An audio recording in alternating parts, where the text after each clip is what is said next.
college? Well, as a manager in the college, I think it's my role to make sure that staff have ample opportunity for training so they can use Welsh language and culture in their classes, and that they get enough training so that if Welsh language is a weakness of theirs and mine personally, that we can develop those things together so that we can embed things where learners are using Welsh words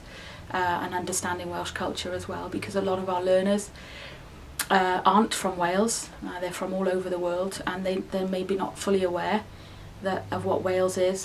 the way the language sounds, the differences between English and Welsh, and spelling and pronunciation. So we try to, where we can, incorporate all of those things into classes. It's my role as a manager to make sure that that's done appropriately and of good quality to benefit the learners.